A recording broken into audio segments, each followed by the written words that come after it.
Muchísimas gracias por cada uno de los datos que nos han proporcionado. Creo que a todos nos ha llenado, nos ha despertado interés en muchísimas cosas ahora. Y vamos a dar ya inicio al conversatorio, les comentaré sobre una dinámica que se va a desarrollar durante el conversatorio. El moderador nos va, se guiará de la conversación con las preguntas estructuradas para asegurar si alguno de ustedes tuvo alguna pregunta durante todos los datos que nos estuvieron proporcionando. En lo que se va dando el conversatorio, sería tan amable de dirigirse a mi persona, yo pasarles el micrófono y así los moderadores nos van a dar su respuesta a cada una de las dudas que ustedes tengan. Bien, buenos días a todos. Bueno, vamos a avanzar así, tal vez el compañero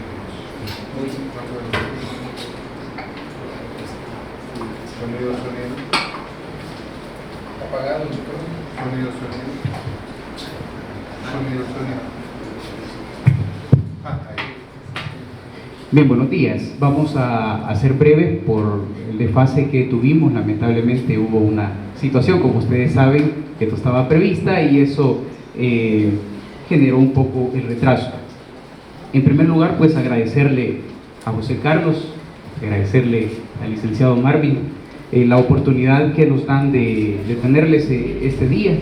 En algunos casos uno toca algunas puertas, no siempre se abren, pero en este caso las abrieron de par en par y ofrecieron, ¿verdad?, de venir acá y compartir un momento.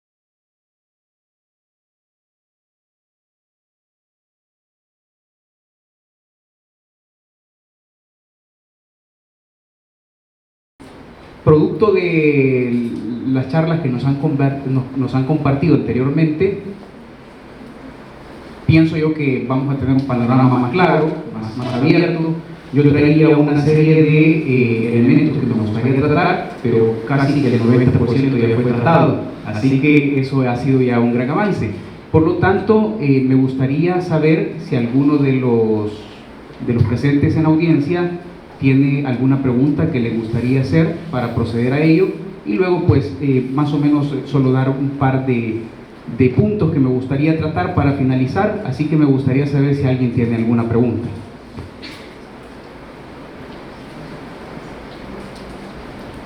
¿Preguntas por los puntos?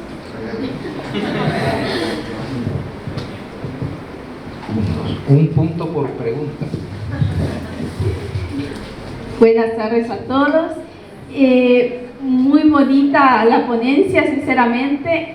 Creo que muchos de nosotros no sabíamos toda esa información que ustedes nos han proporcionado hoy.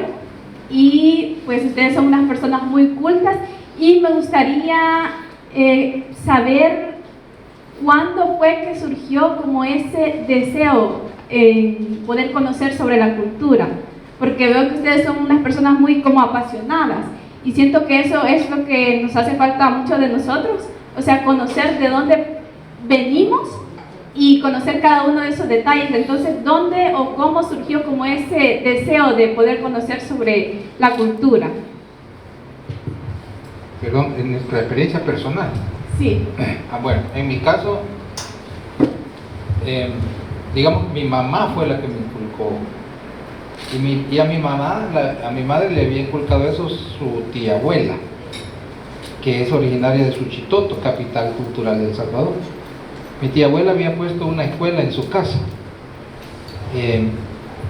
y ahí surgió la primera escuela privada de Suchitoto, una de El Salvador. Mi madre asistía a esa escuela siendo niña, así como yo ando con mi hijo, no sé si lo vieron por ahí, y quería entrar a oír la charla. Pero yo le dije que no, porque hace preguntas muy difíciles. Entonces, mi mamá se sentaba por ahí y escuchaba las clases. Cuando tenía 3 años, la tía abuela quiso ampliar hasta 6º grado la escuela, porque solo llegaba a 3º, y visitaron al delegado o al director regional de educación en ese tiempo. Y entonces mi mamá acompañó, o más bien la llevó, porque mi mamá tenía 13 años, y la sentó por ahí, así como, solo que no se puede estar quieto, mi mamá sí se estaba quieta. Entonces la sentaron así en el despacho del señor, en la salita que él tenía en su oficina, y mientras mi tía abuela le pedía la licencia al director de educación de ampliar la escuela, mi mamá agarró un libro, cruzó la piernita, tenía 3 años, y empezó a leer. Y le dijo el señor, mire la niña, hace como que está leyendo. No, le dijo, está leyendo. 3 años. Entonces él la llamó, se la sentó en sus piernas, le dio un libro y le dijo, léeme lo que está aquí. Y mi mamá le empezó a leer lo que estaba ahí. Y le dijo, ¿dónde aprendió a leer esta niña? Ah, es que ella se sienta por ahí cuando yo estoy dando las clases. Y por esa anécdota el señor le aprobó la ampliación de la escuela. Si esta niña de 3 años, de solo oír que no es alumna, está aprendido a leer a los 3 años, desde ya queda aprobado. Entonces le aprobó la ampliación de la escuela. Mi mamá fue profesora normalista y en mi casa, una de las cosas que dijo José Carlos, siempre había libros. Entonces, ¿de dónde nació ese interés? No solo por la historia, sino por la lectura de los buenos libros, más que todo. José Carlos tiene una de las bibliotecas privadas más grandes del país. Si ustedes van a la casa de él, literalmente no le caben los libros en la casa. Y yo tengo una de las bibliotecas más grandes también de Suchitoto, donde vivo ahora. Pero a mí sí me caben los libros en la casa porque son más grande la casa. Pues viene el ejemplo de mis padres, de mis abuelos, y de tener siempre libros ahí. Ustedes que son estudiantes, los de Derecho, hagan su biblioteca de Derecho poco a poco. Los de Comunicaciones, vayan haciendo, compren sus libritos, no se limiten a la separata, al folleto, compren sus libritos. Y así se van a apasionar de su carrera. Ese es mi caso, ¿verdad? No sé si tú quieres decir algo.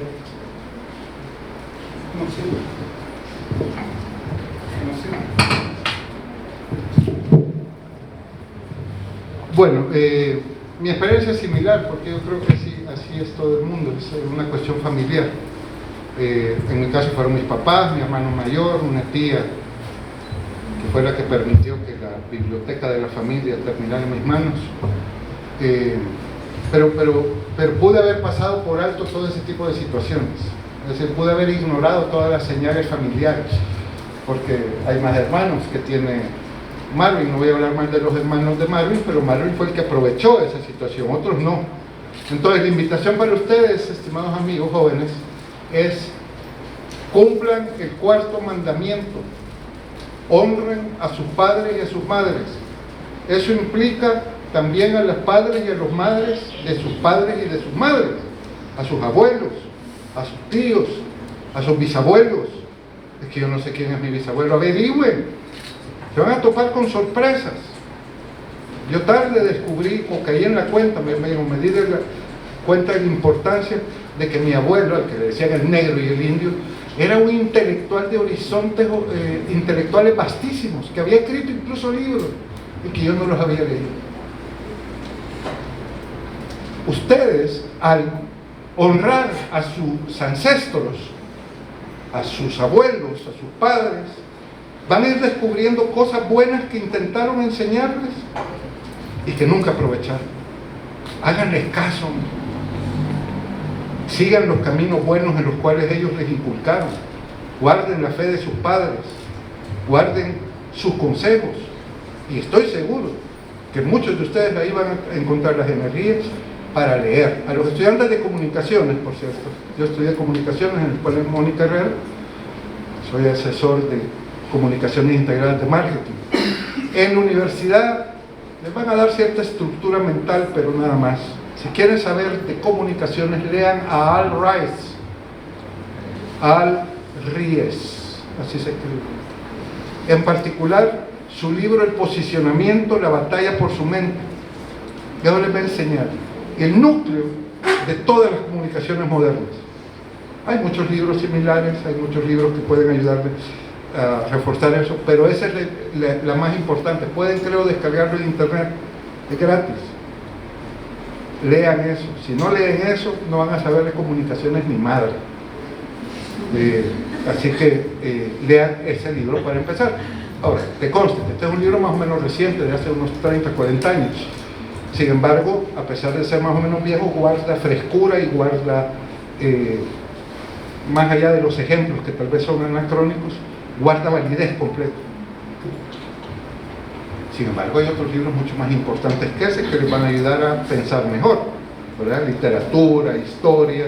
Busquen buenos libros, no lean tonterías. Siempre pregúntense si el libro que tienen en sus manos lo va a hacer mejor persona o no. Y si es un libro comunista, descártenlo. Así de simple, por ejemplo, aunque hay otros libros que también son igual de malos. Muchas gracias. Además, también el hecho de honrar a padre y madre es el primer mandamiento que trae promesa, ¿verdad? Así que vida larga. Vida larga, excelente. ¿Alguien más que quiera hacer alguna pregunta? Bueno, no quieren puntos. Por cierto, para quienes me quieran enviar los mensajes o ya lo hayan hecho, les voy a mandar la copia de incluso un audiolibro relacionado con el libro este de Al Rice. Así que escriban y así tal vez hasta nos hacemos chéveres. Yo les prometo que les voy a contestar. Excelente, excelente. A mí me gustaría tocar un punto muy interesante. Bueno, yo traía un montón de anotaciones y todas las fui descartando a medida fuimos escuchando, pero hay alguna que tal vez me gustaría darle un poquito de abordaje porque es parte de los componentes de esa leyenda negra que tanto nos acechan y es respecto a la Inquisición, que a veces cuando uno está tratando de describir esa historia, la importancia que tiene que los españoles hayan venido y no hayan sido los ingleses, como razonábamos hace un momento, pero a veces una de las alegaciones que hacen que la Inquisición mató a muchos nativos en nuestro continente, y me gustaría escuchar un poco al respecto. Bien, la Inquisición. España, por alguna razón, cuando empezaron las guerras religiosas entre el protestantismo y el catolicismo en el siglo XVI y XVII, se hizo enemigo político, por supuesto, de las potencias que eran protestantes, como la Inglaterra, hasta cierto punto también los franceses, pero básicamente, y Holanda. Entonces, desde Holanda y desde Inglaterra, principalmente, pero también Francia, se empezaron a desarrollar una serie de tesis, de ofensas, de calumnias en contra de España por esa misma situación adversaria que tenía en términos religiosos y en términos políticos. En aquellos entonces no había televisión, no había internet, así que yo en mi pueblo podía decir lo que quisiera y si yo tenía credibilidad me creían. Nadie tenía cómo ir a confirmarlo. Veamos en YouTube a ver si es cierto. No había posibilidad. Entonces en Francia, en Holanda y en Inglaterra se empezaron a desarrollar una serie de calumnias que se volvieron, para la gente de ese lugar, verdad. Y como posteriormente se transformaron en libros, todas las calumnias y esas mentiras se expandieron y han llegado hasta nosotros. Una de ellas es la de la Inquisición. En primer lugar, la Inquisición aquí en América nunca juzgó indígenas, salvo en unas cuantas ocasiones que se limitarán a no más de 4 o 5 en 300 años y en todo el continente. Una de ellas fue la situación de Diego de Landa, inquisidor. La Inquisición era un tribunal de investigaciones, era algo así como el FBI de esa época.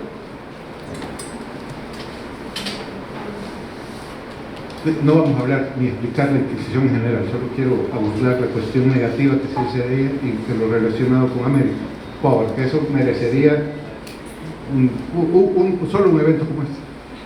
Diego de Landa se topó con que en Yucatán estaban apareciendo cadáveres por todos lados.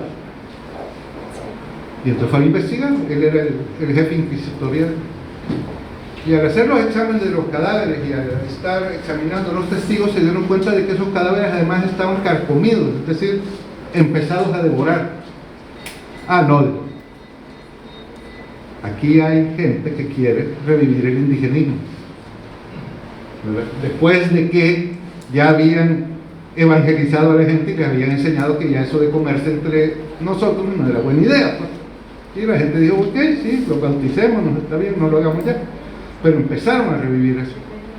Y entonces se hizo una investigación tal que se descubrió una red de brujos, de sacerdotes indígenas que estaban reviviendo los cultos que ya habían desaparecido. Los brujos no son más que eso, sacerdotes que pretenden revivir, me refiero a sacerdotes indígenas, pues no sacerdotes, los cultos ancestrales. Eso es la brujería, no es otra cosa. Que tenga tintes de algún otro voladito y que tengan ahí imágenes de santos y todo, no cambia la situación. Diego de Landa se dio cuenta y persiguió a esa red de brujos que estaban instaurando de nuevo los sacrificios humanos. Era una especie de red de serial killers. ¿Va? Eso era. Nada más que sus delitos, estos asesinatos rituales, como suele suceder ahora. Muchos de los serial killers actuales están impulsados por cuestiones demoníacas y satánicas. Eso es así, no me lo invento yo. En esa época también era así. Estaban impulsadas y sostenidas por una doctrina de manuscritos, escrita en manuscritos de rituales para invocar nahuales y dioses paganos. Y entonces esos rituales que se descubrieron, esos manuscritos, y que producían muerte de gente, es decir, no era una cosa cultural, así de curiosidad, ay, qué bonito un ritual demoníaco, ¿verdad? Guardémoslo en el museo. No, eso está bien para idiotas. Diego de Landa no era idiota, y agarró esos manuscritos y los quemó. Y condenó a esta red de asesinos que estaban empezando a circular. Fue una de las pocas ocasiones en que la Inquisición tuvo como implicados a los indígenas. Por lo demás, la Inquisición prácticamente tenía en su mira a los europeos que recién llegaban de Europa a vivir aquí, que traían ideas tontas, que traían ideas malas y que usualmente era gente muy importante, condes, nobles. La Inquisición era respetada en el pueblo porque era el único tribunal que solo tenía en su mira gente importante y que no se dejaba impresionar porque, es que tiene cuello. Eso lo diré solo para despejar un poco porque entiendo que el tiempo es breve. Pero la Inquisición no es como nos la pintan. La Inquisición es... ¿Quién ha leído un libro sobre la Inquisición? Uno, aunque sea uno, un libro, uno, pero de pasta a pasta. Vale. Entonces, cada vez que les hablen de la Inquisición, piensen que lo más probable es que lo vayan a entuturutar, porque carecen de las herramientas intelectuales para poder hacer un juicio de valor fundamentado.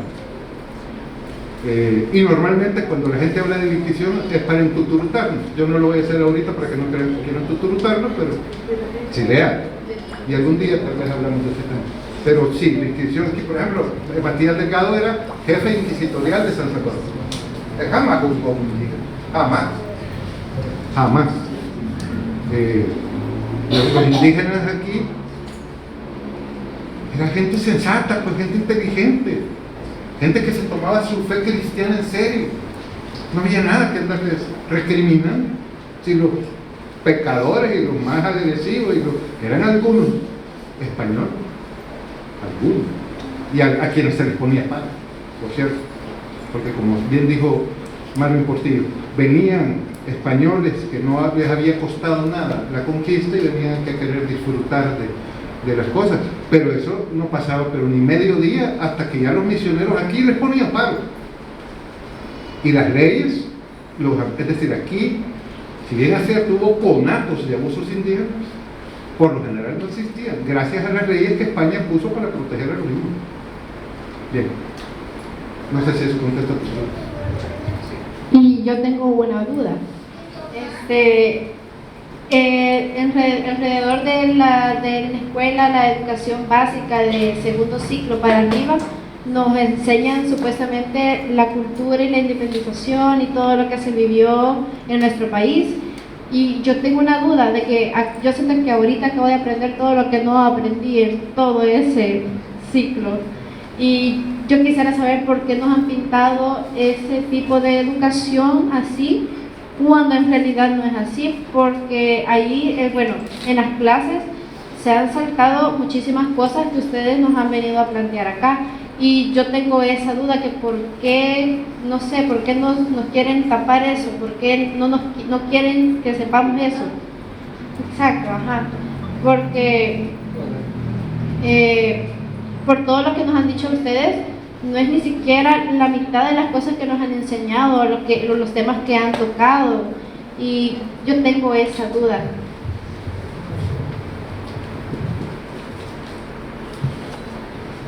Los políticos nos quieren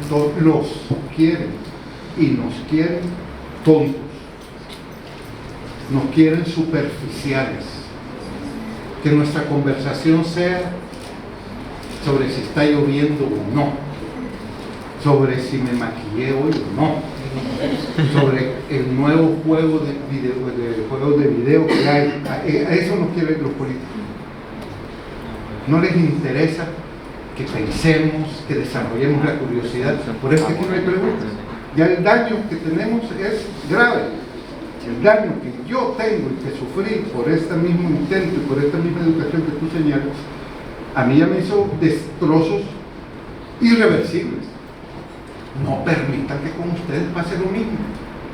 Desarrollen la curiosidad. No se contenten con, por ejemplo, los libros de texto en los cuales nos enseñan quién los hizo. Primera pregunta. ¿Por qué voy a leer algo que no sé quién lo hizo? ¿Y con qué objetivo lo hizo? Nos quieren tontos, nos quieren inútiles, nos quieren que nos contentemos con poco, y que si llegamos a tener un trabajo en algún call center ganando $700, nos sentimos de que ya llegamos a la cumbre de nuestro desarrollo profesional. Sin más en mente, no quieren que hagamos familia, no quieren que pensemos en el futuro, y por eso evitan que pensemos en nuestro pasado. No los quieren casados, no los quieren con hijos, no quieren que críen una familia, y para eso lo mejor es hacerlos estúpidos, hacerlos. Y como le repito, yo estoy en la edad, vos decís, no, vos todavía tenés tiempo de salir de ese hoyo. Yo ya no, yo ya estoy esperando. Oye, en la recoger. Ya, parece que me acaban de sacar del ataúd para dar mi última charla. Ustedes sí tienen tiempo. Tengan familia, quieran a sus padres, lean. No se dejen dominar por esa cultura dominante que los quiere trabajando en un call center toda la vida, sin hijos. ¿Por qué? Porque si no tienen hijos no van a exigir un salario mayor. Pero tienen hijos, sí, van a querer superarse y ganar más y ser mejores de lo que son. Y los políticos, ¿para qué les interesa que ustedes sean mejores? Nadie les interesa. Entonces, esa es la razón. Porque son los políticos los que diseñan esos libros de texto. No digo que todos los políticos sean malos, pero los que hemos tenido en El Salvador, por lo menos en el pasado, de la independencia para acá, han sido pésimos. No todos, ¿verdad? Sí, buena parte, mal. ¿Sabían ustedes que nosotros llegamos a ser el país exportador de anil más grande del mundo? Y eso fue antes de la independencia. Con la independencia aniquilaron todo eso y nos volvimos un país tercermundista. Éramos la intendencia y la provincia más próspera de Centroamérica. Nuestra historia no empieza con la independencia. El Salvador no empezó en la independencia. El Salvador empezó en 1525 cuando Pedro de Alvarado fundó la ciudad de San Salvador. A ellos les debemos nuestra conciencia nacional. Antes de eso, como bien lo explicó el licenciado Portillo, no hay conciencia nacional. Eran tribus que se peleaban entre ellos y quién se comía a quién. No un país, es una zona de guerra. Empezamos a considerar el hecho de que estábamos en una comunidad en la que debíamos ayudarnos unos a otros y progresar y todo, hasta que los españoles impusieron esa fase imperial de orden, con la diferencia que los españoles lo hicieron con justicia, no solo a partir de la fuerza bruta, porque habían leyes que protegían a los indígenas. Esas leyes se acabaron con la independencia, y el levantamiento de Anastasio Quino, esto después de la independencia, un levantamiento indígena, era para exigir la protección que habían perdido de parte de la corona de España después de la independencia. Es decir, Anastasio Aquino era un monárquico pro-hispánico que estaba indignado por el hecho de que les habían quitado los privilegios que España, la corona española, les daba. Como por ejemplo, imagínense ustedes, para que digan que explotaban a los indígenas. Los indígenas en la última fase preindependentista por el siglo XVIII, la corona española determinó de que ni siquiera iban a pagar impuestos. ¿Qué les parece? Que era un presidente y dijera, bueno, todos los estudiantes de la Andrés Bello no van a pagar impuestos, así que todo les va a resultar más barato porque no van a pagar IVA, ni van a pagar renta, ni nada. ¿Qué tal? Sí, bueno, todo eso se acabó con la independencia y empezaron a agarrar a los indígenas y hacerlos esclavos después de la independencia para luchar en las guerras civiles que tenían los próceres. Y Anastasio Aquino en 1830 y pico, 32, se levantó el arma y dijo, no, nosotros no estamos para que nos hagan esclavos. Y además no queremos pagar impuestos. ¿Y él qué quiere pagar impuestos? Totalmente comprensible, simpático. Y se rebeló. Esas rebeliones se dieron después de la independencia, no antes. ¿Qué venía Anastasio Aquino? Bueno, para que no sean conformistas, no crean en todo lo que leen y aprendan más sobre todo lo que se refiere a su carrera. Solo quiero agregarle, para ser más concreto, además de ese fondo que hay de querer tenernos ignorantes, porque ese es el objetivo, porque un pueblo ignorante es más fácil de gobernar y es más fácil de dirigir, no hace preguntas, ahí quédese, ahí se queda, no se pregunte bien y por qué no puedo entrar, ¿no? Ahí quédese, no va a entrar ahí que te van a regañar, y ahí se queda. Pero también hay otra razón, otras dos razones. Primero, el etnocentrismo de algunos historiadores que quieren ocultar lo que ellos consideran la cara mala de nuestros antepasados. Por ejemplo, pregunto yo, ¿cuántos de los que están aquí sabían que los pipiles eran caníbales? Entonces eso hay que ocultarlo.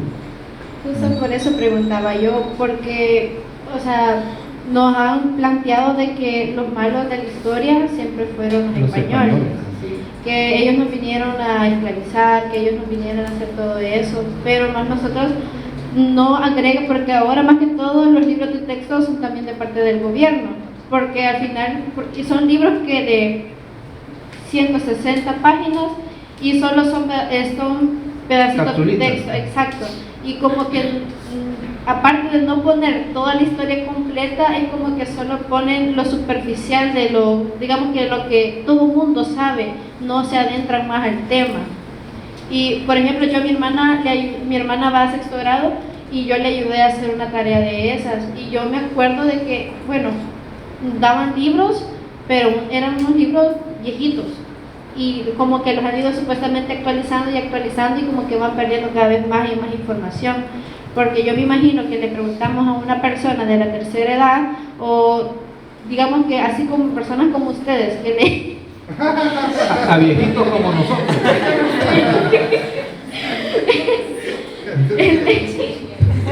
No, yo soy tercera edad. Les preguntamos así, digamos que personas que se tomaron el tiempo de leer y de leer y de leer y de tratar de responder preguntas, porque me imagino que dudas siempre han existido sobre cosas sobre nuestro pasado y así, pero digamos que las personas que no lo leyeron, digamos que se quedan con la educación, que le dicen que a una persona que digamos que tiene ahorita 50 años, le preguntan qué es lo que vos ves en la escuela, qué es lo que vos te acordás y cosas así, y como que se va, creo que perdiendo la información de cada cosa, y como que también, así como dice ustedes que el que no pregunta es porque se ha quedado embobado en lo que nos han enseñado, y no sé, a mí me surgió esa pregunta de que por qué no nos enseñaron todo lo que nos están diciendo ustedes ahorita. Vale. Y la otra razón es porque los últimos libros de historia los hicieron los comunistas de izquierda, y ellos son los que quieren revivir el indigenismo para dividir a la sociedad salvadoreña, cuando indios somos todos, y españoles también, tan indios como españoles. Pregunto aquí, hago una pregunta, ¿hay aquí alguien de apellido González? Español. ¿Ramírez? ¿Gutiérrez? descendientes de españoles. Entonces, ¿por qué vamos a odiar a España? Si el legado hispano, ahí ustedes lo ven y busquen su apellido y se van a dar cuenta mucho que tienen apellidos españoles, muy españoles. De que siéntanse orgullosos de llevar sangre española los que tienen esos apellidos. Alvarado, bueno, Portillo, mi apellido es español también, no sé si Parada. Él es Menéndez, que es también apellido español. Así que es por eso, porque los últimos libros los hicieron los izquierdistas, aunque se hicieron en gobiernos de derecha. Pues. Por ejemplo, hago una pregunta aquí. ¿Quién me puede decir así en una frase a qué se debió la guerra civil en El Salvador? ¿Cuál fue la causa que se alzaron en armas del FMLN? El poder. El poder, ay, qué bien. Hay que ponerle 10. Pero eso no lo dicen los libros. Eso no lo dicen los libros. ¿Qué dicen los libros que fue la causa? La injusticia social. Entonces, ¿quiénes son los buenos de la película ahí? Los guerrilleros que nos atrasaron más de 10 años, que reclutaban niños, y eso lo pueden ver en los videos que nosotros hemos publicado, si tienen mayor curiosidad. Pero ellos son los buenos de la película. Y los malos de la película, ¿quiénes son? Los militares, las dictaduras militares. Y ahí los tienen juzgados por la supuesta matanza del Mozote, que tampoco existió tal matanza, no hubo tal. Y entonces esos mismos izquierdistas que hicieron los libros de historia ponen a los malos de la película los españoles, y los indios que se comían entre ellos y andaban matándose unos a otros, las víctimas. Entonces hay que saber, digamos, equilibrar bien las cosas, pero esa es otra de las razones. ¿Quiénes escribieron esos libros? Fue gente de izquierda. Ellos reescribieron la historia. Bien, muchas gracias a los que han elaborado sus preguntas, gracias a Giovanna también. Vamos a proceder al cierre de este segmento para dejar ya que Giovanna haga el cierre final. Solo me gustaría, para podernos despedir, que me concedieran el favor. Yo traía como propuesta que nos regalaran qué debíamos de hacer de hoy en adelante, como ya somos independientes, formamos una república. ¿Qué debemos de hacer como ciudadanos para enfrentar todo este retraso que tenemos y que nos ha generado a nivel cultural, a nivel histórico, etcétera?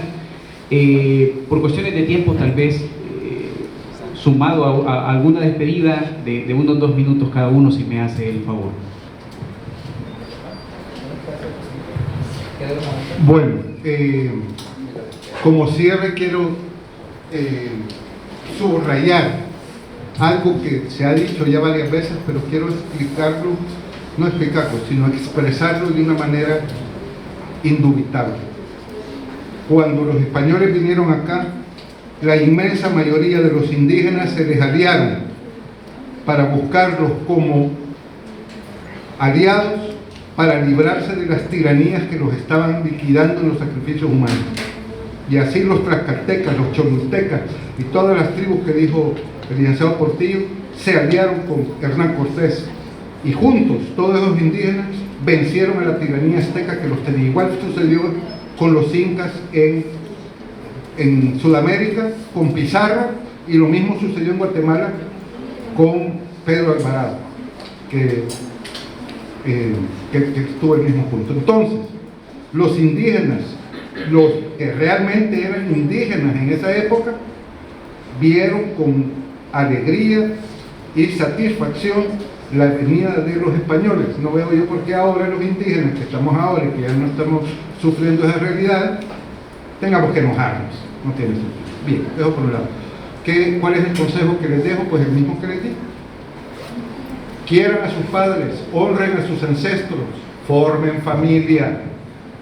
No dejen eso para más tarde, porque si forman familia, se casan y tienen hijos, van a encontrar la importancia primero de superarse a ustedes mismos. No es como les explican los comunistas, de que primero vele por usted, supérese y ahí después, si tiene tiempo, se casa. No, es al revés. Cásese y va a darse cuenta de que usted tiene que ser mejor y ganar más plata. y conocer más. ¿Por qué? Porque ustedes no van a querer que sus hijos, que ahorita no tienen hijos, sean tan ignorantes como era uno. Y entonces, para poder enseñarle a los hijos algo que no van a aprender en la escuela, porque tú no sabes que no lo van a aprender ahí, tú vas a saber las cosas para explicárselas. La educación viene de los padres ante todo, no en la escuela la que lo dan. Eso ya lo saben ustedes por experiencia. Salieron de bachiller sin saber ni siquiera cómo escribir. ¿O estoy mintiendo? Cero ortografía. No saben qué es eso. Digo, hay excepciones, estoy seguro que muchos de ustedes me sorprenderían. No y eso lo aprendieron los que sí tienen buena ortografía, no en la escuela. La escuela no les enseñó nada. Salieron de bachilleres y no saben nada. Entonces no permitan que eso ocurra con sus hijos, pero para eso tengan hijos, tengan familia. Lo que necesita El Salvador son familias sólidas, decentes y con ansias de superarse. Y si ustedes dejan el matrimonio y la conformación de su familia para después, las mujeres y hombres los va a dejar el tren y lo van a lamentar toda su vida. Yo voy a ser más breve y quizás no más concreto, porque ese es un mensaje muy Jóvenes, perdón, pongan atención por favor a las respuestas. Gracias. Silencio, por favor. A mí, en mi experiencia, lo que me ha ayudado y me ha sacado de muchas dudas, como decía Johanna, sobre esto y otros temas, ha sido leer.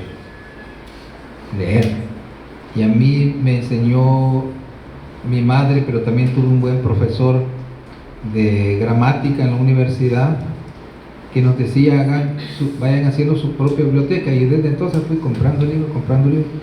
Creo que en eso supero a mi colega José Carlos, porque él heredó la biblioteca de la familia. Yo fui haciéndola poco a poco comprando. Mi esposa, que me acompaña, pero tuvo que quedarse afuera por el niño, que se pone un poco desesperado cuando está encerrado, me ve leer y yo, por ejemplo, yo estudié Derecho, pero no terminé la carrera, fíjense. Pero yo sigo leyendo libros de Derecho. Leí 2 veces la Filosofía del Derecho de Racacén Siches, un guatemalteco, buenísimo. Me leí la Introducción al Derecho Romano, me leí un libro de 1300 y ficha de páginas 2 veces, de Derecho Constitucional, de un francés, y le comentaba a José Carlos, lo llamaba para comentar, y me dice ella: pero usted, ¿y quién lo ha puesto a leer eso? Nadie. O sea, no lean solo para pasar el parcial, pues, que ni lo pasan, porque después no se acuerdan. Ahí están leyendo antes de entrar y solo lo que leyeron antes de entrar se acordaron de lo que habían estudiado. No estudien para pasar el parcial, estudien para aprender. Si usted va a ser abogado, si usted va a ser, bueno, Johanna se ve que trae para comunicadora, ¿verdad? Porque ya no le puedo decir a ella, pero si usted quiere ser abogado, lea libros de derecho, no solo se quede el tema, mira, ¿y qué va a salir en el parcial, bro? Para leer solo de eso lo que dio el profesor. Lean para ser buenos abogados, para ser buenos constitucionalistas, buenos penalistas, civilistas. Si van a ser administradores de empresas, pues lean. Yo leí de administración, me he leído como 20 libros de administración de empresas. ¿Por qué? Porque se me ocurrió poner una empresa y tuve mi propia empresa, pero no sé administrar. Entonces me puse, tengo libros de administración financiera, libros de marketing, tengo libros de todo. Entonces a mí a veces cuando me preguntan: ¿usted qué es? No sé, porque soy de todo. Poneme en cualquier cosa, yo te la puedo hacer. Fui comunicador 20 años en la Cámara de Comercio e Industria de El Salvador, periodista, llegué al periodismo, empecé a leer de periodismo, me metí a la universidad a estudiar comunicaciones, fui a cursos en el extranjero, recibí capacitaciones por todos lados, hasta China fui a dar, fíjense. Pero yo quería ser el mejor periodista, no quería ser un periodista más. Entonces ustedes pónganse eso en su cabeza. Si Johanna quiere ser comunicadora o periodista, no una periodista más, de esas que salen en Canal 4 no pueden ni hablar bien. No, ser la mejor del Salvador. Y se tiene la idea, por ejemplo, dicen, los periodistas no ganan bien. Yo siempre gané bien. Desde que entré hasta que salí, yo gané bien.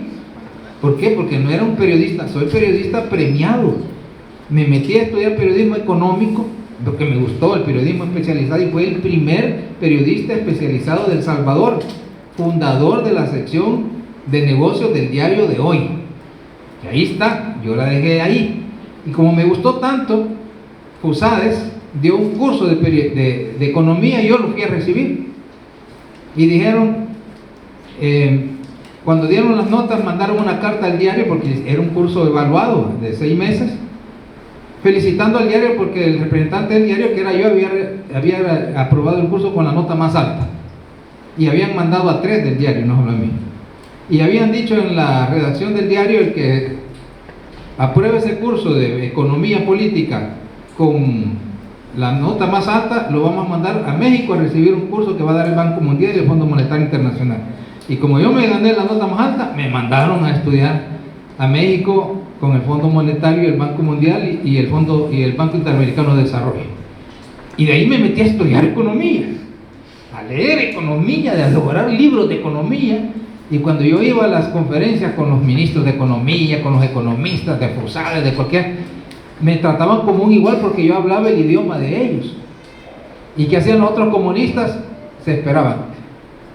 Estaban en una conferencia de economía, estaban esperando ahí que saliera el expositor. ¿Y de qué fue la conferencia? Y yo decía, ¿por qué le preguntan si había estado el hombre 1 hora hablando? Yo lo que hacía es que me sentaba, ponía atención, tomaba nota y aprendía. Y después la pregunta que yo le hacía no era de qué fue su conferencia, si yo la había recibido. Y así con todo lo que yo me he metido, yo quiero saber. Yo he leído de biología, hoy estoy leyendo de botánica, historia natural, imagínense. Y como tengo una biblioteca, ahí tengo todo, yo lo agarro, solo lo agarro. Entonces lean para saber, ese es mi consejo que les doy. Lean para ser mejores personas, no para pasar el parcial. Ahora, puede ser que si ustedes leen para saber y aprender, aplacen el parcial, pero van a saber qué es lo que importa. Ahí lo pasan después en reposición o en segunda, llevan la materia, entonces no importa. Tanto como saber, ustedes lean para saber.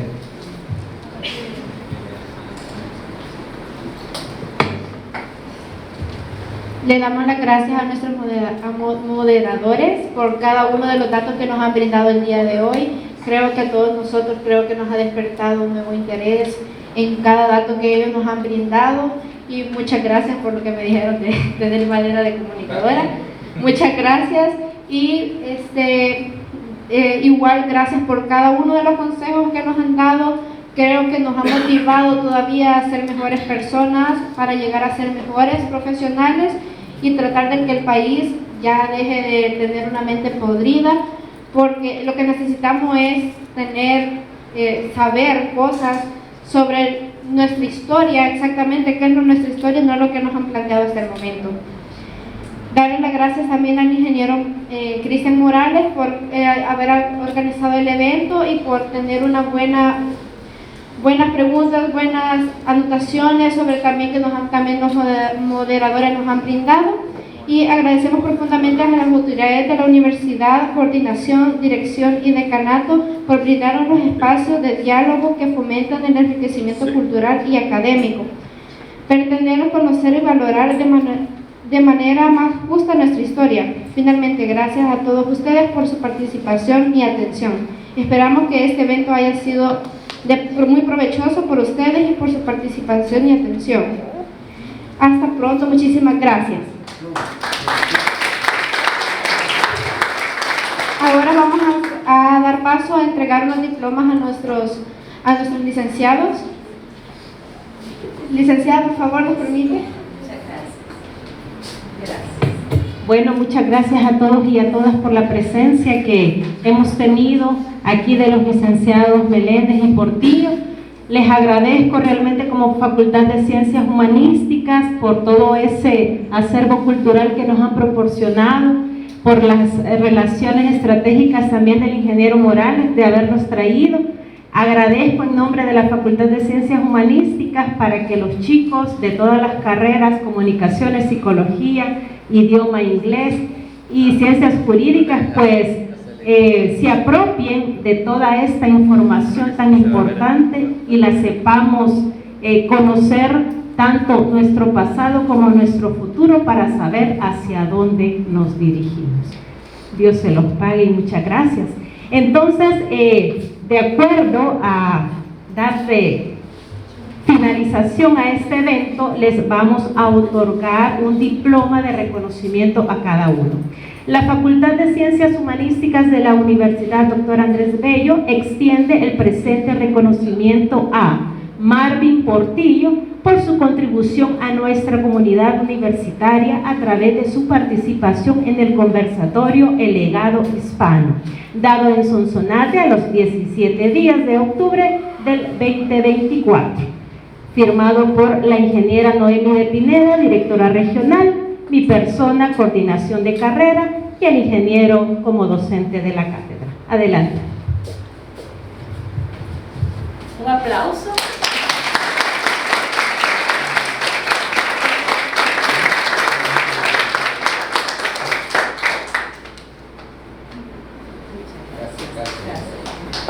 En estos momentos, ¿verdad? También le vamos a dar lectura al otro diploma y reza de la siguiente manera: la Facultad de Ciencias Humanísticas de la Universidad Dr. Andrés Bello extiende el presente reconocimiento a José Carlos Parada por su contribución a nuestra comunidad universitaria a través de su participación en el conversatorio El Legado Hispano, dado en Sonsonate a los 17 días de octubre 2024, firmado por la señora directora regional, mi persona e el ingeniero Morales.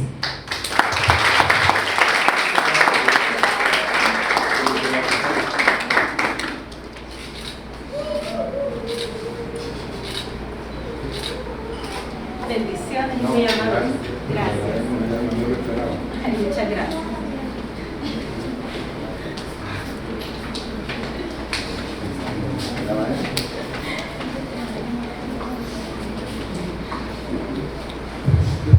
Bueno, muchísimas gracias por asistir en este evento donde nos hemos enriquecido de conocimiento nuevo y damos por finalizado el evento. Muchísimas gracias por asistir y espero volverlos a ver pronto. Muchas gracias.